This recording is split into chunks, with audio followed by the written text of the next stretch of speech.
नमस्कार, आप capital TV Bihar देख रहे हैं। मैं हूं आपके साथ समीक्षा तिवारी। भोजपुरी सिनेमा के पावर स्टार पवन सिंह कभी भाजपा के सबसे मुखर समर्थकों में गिने जाते थे। चुनावी मंचों से लेकर सोशल मीडिया तक वो खुलकर पार्टी के पक्ष में नजर आते थे, लेकिन अब तस्वीर बदलती हुई दिखाई दे रही है। पश्चिम बंगाल के चुनावी रण में जहां कई भोजपुरी सितारों ने भाजपा के लिए जमकर प्रचार किया, तो वहीं पवन सिंह पूरी तरह से गायब रहे। इतना ही नहीं, बिहार में सम्राट चौधरी की कैबिनेट के ऐतिहासिक शपथ ग्रहण समारोह में भी उनकी गैर मौजूदगी ने राजनीतिक गलियारों में हलचल बढ़ा दी है। सवाल उठने लगे हैं कि आखिर भाजपा और पवन सिंह के रिश्तों में ये खामोशी क्यों है?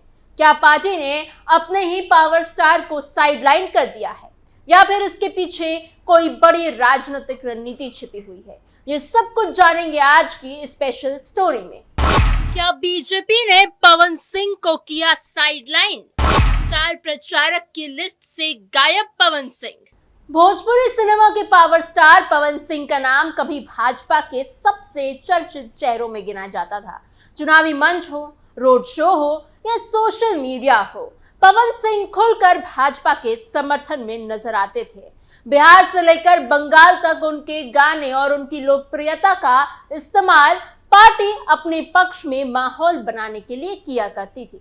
लेकिन अब तस्वीर बिल्कुल बदलती हुई नजर आ रही है। पिछले कुछ महीनों में ऐसे कई घटनाक्रम सामने आए हैं जिनके बाद ये चर्चा तेज हो गई है कि क्या भाजपा और पवन सिंह के रिश्तों में अब पहली जैसी गर्मजोशी नहीं बची। सवाल इसलिए भी उठ रहे हैं क्योंकि इन मंचों पर पहले पवन सिंह सबसे आगे दिखाई देते थे। अब वहां उनकी गैर मौजूदगी साफ साफ नजर आ रही है। 2025 बिहार विधानसभा चुनाव में एनडीए की बड़ी जीत के बाद पवन सिंह और उनके समर्थकों पर पूरा भरोसा था कि पार्टी उन्हें कोई बड़ा इनाम जरूर देगी। उस समय ये चर्चा जोरों पर थी कि भाजपा पवन सिंह को राज्यसभा भेज सकती है। पवन सिंह ने भी अपने राजनीतिक इरादों को छिपाया नहीं। उन्होंने भाजपा के बड़े नेताओं से मुलाकात की, आशीर्वाद लिया और लगातार पार्टी के करीब रहने की कोशिश करते रहे। खास तौर पर भाजपा नेता नितिन नवीन से उनकी मुलाकात काफी चर्चा में रही। माना जा रहा था कि पार्टी अब उन्हें सिर्फ स्टार प्रचारक नहीं बल्कि एक बड़े राजनीतिक चेहरे के तौर पर आगे बढ़ाएगी। लेकिन मार्च 2026 में जब भाजपा ने राज्यसभा उम्मीदवारों की अंतिम सूची जारी की, तो उसमें पवन सिंह का नाम था ही नहीं। ये खबर सामने आते ही उनके समर्थकों में निराशा फैल गई। लोगों को लगा कि पार्टी ने आखिरी समय में पवन सिंह को किनारे कर दिया। हालांकि पार्टी के अंदर जो बातें निकलकर सामने आई, उसके मुताबिक भाजपा जातीय समीकरण को ध्यान में रखकर फैसला लेना चाहती थी। बिहार से भाजपा के हिस्से में 2 सीटें आई। पार्टी ने एक सीट पर नितिन नवीन को मौका दिया, जो कायस्थ समाज से आते हैं और फॉरवर्ड वर्ग का हिस्सा माने जाते हैं। तो दूसरी सीट पर शिवेश राम को उम्मीदवार बनाया गया, जो दलित समाज से आते हैं। पार्टी का मानना था कि अगर पवन सिंह को भी टिकट दिया जाता तो दोनों सीटों पर फॉरवर्ड चेहरे हो जाते, जिससे सामाजिक संतुलन बिगड़ सकता था। क्योंकि पवन सिंह भी राजपूत समाज से आते हैं, जो फॉरवर्ड वर्ग में आता है, इसलिए पार्टी ने उन्हें मौका नहीं दिया। लेकिन राजनीतिक जानकारों का कहना है कि ये सिर्फ एक कारण नहीं था, इसके पीछे और भी कई बातें थी। इसके बाद दूसरा बड़ा संकेत पश्चिम बंगाल विधानसभा चुनाव में देखने को मिला। अप्रैल और मई 2026 में पश्चिम बंगाल में चुनावी माहौल पूरी तरह से गर्म था। भाजपा ने अपनी पूरी ताकत झोंक दी। भोजपुरी फिल्म इंडस्ट्री से जुड़े कई चेहरे लगातार चुनाव प्रचार में लगे हुए थे। मनोज तिवारी, दिनेश लाल यादव यानी निरहुआ और रवि किशन लगातार रैलियां कर रहे थे, लेकिन पवन सिंह कहीं नजर नहीं आए। सबसे बड़ी बात ये रही कि उन्हें स्टार प्रचारकों की सूची में शामिल नहीं किया गया, और यही बात लोगों को चौंकाने वाली लगी। इसके पीछे भी एक बेहद बड़ी वजह बताई जाती है। दरअसल 2024 लोकसभा चुनाव के दौरान जब भाजपा ने पवन सिंह को पश्चिम बंगाल की आसनसोल सीट से उम्मीदवार बनाया था, तब तृणमूल कांग्रेस ने उनके कुछ पुराने भोजपुरी गानों को लेकर बड़ा विवाद खड़ा कर दिया था। टीएमसी ने आरोप लगाया था कि उनके कई गानों में महिलाओं को गलत तरीके से दिखाया गया है। सोशल मीडिया पर भी पवन सिंह को जमकर उस वक्त ट्रोल किया गया था। खासकर बंगाल में महिला वोटरों के बीच इसे एक बड़ा मुद्दा बनाया गया। भाजपा नेतृत्व नहीं चाहता था कि 2026 के बंगाल चुनाव में फिर से वही विवाद सामने आए और महिला वोट बैंक पर असर पड़े। इसलिए पार्टी ने इस बार कोई जोखिम नहीं लिया और पवन सिंह को प्रचार से लगभग पूरी तरह से ही दूर रखा, उस लिस्ट में भी शामिल नहीं किया। इसके बाद तीसरा बड़ा संकेत 2026 मई में देखने को मिला था, जब बिहार की राजनीति में बड़ा बदलाव हुआ और नीतीश कुमार राज्यसभा चले गए। तब बिहार में नई सरकार बनी। भाजपा नेता सम्राट चौधरी ने मुख्यमंत्री पद की शपथ ली। पटना में हुए इस ऐतिहासिक कार्यक्रम में भाजपा और एनडीए के कई बड़े नेता मौजूद रहे। भोजपुरी इंडस्ट्री से जुड़े कई चेहरे भी वहां दिखाई दिए, लेकिन पवन सिंह वहां नहीं पहुंचे। ये गैर मौजूदगी इसलिए भी ज्यादा चर्चा में रही क्योंकि 20 नवंबर 2025 को जब नीतीश कुमार ने मुख्यमंत्री पद की शपथ ली थी, तब पवन सिंह और मनोज तिवारी दोनों ही मंच पर पहुंचे थे और पूरे कार्यक्रम में माहौल बना रहे थे। लेकिन सिर्फ 6 महीने के अंदर सब कुछ बदल गया। 9 मई 2026 को हुए सम्राट चौधरी कैबिनेट शपथ ग्रहण समारोह में पवन सिंह को ना बुलाया जाना और उनका कार्यक्रम से दूरी रहना कई सवाल खड़े करता है। लोगों को लगने लगा है कि अब भाजपा उन्हें पहले जितनी अहमियत नहीं दे रही है। यही नहीं, सोशल मीडिया पर भी ये दूरी साफ साफ नजर आ रही है।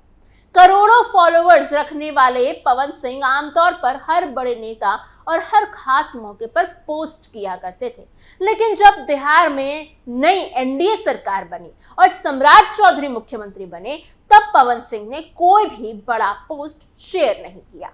उन्होंने सिर्फ 15 अप्रैल को एक छोटी सी पोस्ट की जिसमें कि सम्राट चौधरी को भाजपा विधायक दल का नेता चुना जाने पर बधाई दी थी। उसके बाद उन्होंने मुख्यमंत्री बनने पर कोई औपचारिक पोस्ट नहीं किया। राजनीति में छोटी छोटी बातें भी बड़े संकेत माने जाते हैं और यही वजह है कि इस चुप्पी ने भी चर्चा बढ़ा दी है। भाजपा पवन सिंह की लोकप्रियता को नजरअंदाज नहीं कर सकती, खास करके बिहार और पूर्वांचल के राजपूत वोटरों के बीच उनकी मजबूत पकड़ है। इसलिए पार्टी उन्हें पूरी तरह से अपनों से दूर भी नहीं करना चाहती, लेकिन दूसरी तरफ पार्टी उनकी छवि को लेकर सावधान भी है।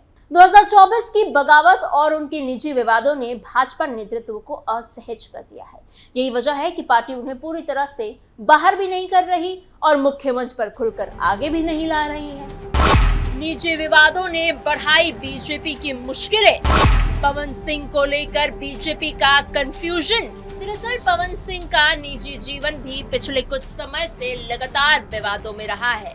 उनकी दूसरी पत्नी ज्योति सिंह के साथ तलाक का मामला अभी कोर्ट में चल रहा है। दोनों के बीच एलिमनी को लेकर विवाद बना हुआ है। रिपोर्ट्स के मुताबिक ज्योति सिंह ने 10 करोड़ रुपए और एक घर की मांग की है। कहा जा रहा है कि जैसे इस पर सहमति बन जाएगी, दोनों का तलाक आपसी सहमत से पूरा हो जाएगा। लेकिन इस पूरे मामले ने सोशल मीडिया पर खूब सुर्खियां बटोरी।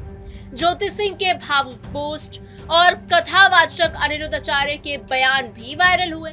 इससे मामला सिर्फ कोर्ट तक नहीं सीमित रह गया, बल्कि लोगों की चर्चा का हिस्सा बन गई। इसी बीच मार्च 2026 में एक और विवाद सामने आया। लखनऊ के एक स्टेज शो के दौरान हरियाणवी डांसर और अभिनेत्री अंजलि राघव ने पवन सिंह पर मंच पर बिना पूछे बॉडी टच करने और कमर पकड़ने का आरोप लगाया था। मामला बढ़ने के बाद अंजलि राघव ने हरियाणा महिला आयोग में शिकायत दर्ज कराई। महिला आयोग ने इसे गंभीर मामला मानते हुए पवन सिंह को नोटिस जारी कर दिया और फरीदाबाद कार्यालय में पेश होने के लिए कहा। हालांकि बाद में मामला शांत हो गया और दोनों पक्षों के बीच समझौते की खबर भी सामने आई। लेकिन इस विवाद ने भाजपा की चिंता बढ़ा दी, क्योंकि पार्टी महिलाओं से जुड़े किसी भी विवाद से अपना नाम नहीं जोड़ना चाहती थी। इन सबके अलावा 2024 लोकसभा चुनाव की घटना भी भाजपा अभी तक नहीं भूली है। उस समय भाजपा ने पवन सिंह को पश्चिम बंगाल के आसनसोल सीट से उम्मीदवार तो बनाया था, लेकिन विवाद बढ़ने के बाद पार्टी ने टिकट वापस ले लिया था। मीडिया रिपोर्ट्स के मुताबिक पवन सिंह को भरोसा दिलाया गया था कि उन्हें बिहार से इस बार मौका जरूर मिलेगा, लेकिन जब ऐसा नहीं हुआ तो उन्होंने पार्टी लाइन के खिलाफ जाकर निर्दलीय चुनाव लड़ने का फैसला कर लिया। वो बिहार के काराकाट सीट से चुनाव मैदान में उतरे। चुनाव में वो दूसरे नंबर पर भी रहे, लेकिन उनके मैदान में उतरने से एनडीए उम्मीदवार उपेंद्र कुशवाहा हार गए थे। भाजपा ने इसे सीधी बगावत माना। इसके बाद 22 मई 2024 को पार्टी ने पवन सिंह को बाहर ही कर दिया। उस समय वो भाजपा प्रदेश कार्य समिति के सदस्य भी थे। हालांकि बाद में विधानसभा चुनाव से पहले 30 सितंबर 2025 को उनकी पार्टी में वापसी हो गई, लेकिन ऐसा माना जाता है कि पार्टी नेतृत्व के मन में उस बगावत की नाराजगी अभी भी बाकी है। यही वजह है कि आज भाजपा और पवन सिंह के रिश्तों को लेकर लगातार सवाल उठ रहे हैं। हालांकि अभी तक दोनों तरफ से खुलकर कुछ भी कहा नहीं गया है, लेकिन पिछले कुछ महीनों की घटनाएं ये जरूर दिखाती है कि रिश्तों में पहले जैसी नजदीकियां नहीं रह गई। भाजपा पवन सिंह की लोकप्रियता का फायदा भी उठाना चाहती है और साथ ही उनके विवादों से दूरी भी बनाए रखना चाहती है। तो वहीं दूसरी तरफ पवन सिंह भी शायद ये महसूस कर रहे हैं कि पार्टी में उन्हें वो जगह नहीं मिल रही जिसकी उन्हें उम्मीद थी। अब सबसे बड़ा सवाल यही है कि आने वाले समय में ये रिश्ता किस दिशा में जाएगा। क्या भाजपा एक बार फिर से पवन सिंह को पूरी ताकत के साथ अपने मंच पर लेकर आएगी, या फिर उन्हें सिर्फ सीमित भूमिका तक ही रखा जाएगा? फिलहाल राजनीति के गलियारों में ये चर्चा सबसे ज्यादा हो रही है। अब सबसे बड़ा सवाल ये है कि आने वाले समय में ये रिश्ता आखिर किस दिशा में जाएगा। क्या भाजपा एक बार फिर पवन सिंह को पूरी ताकत के साथ अपने मंच पर लेकर आएगी, या फिर उन्हें सिर्फ सीमित भूमिका तक ही रख पाएगी? फिलहाल राजनीति के गलियारों में यही चर्चा सबसे ज्यादा हो रही है। इस खबर में फिलहाल के लिए इतना ही। आपकी इस पूरी खबर पर क्या सोच विचार हैं, हमें कमेंट बॉक्स में जरूर बताइएगा। ऐसी और खबरों के लिए बने रहिए कैपिटल टीवी बिहार के साथ।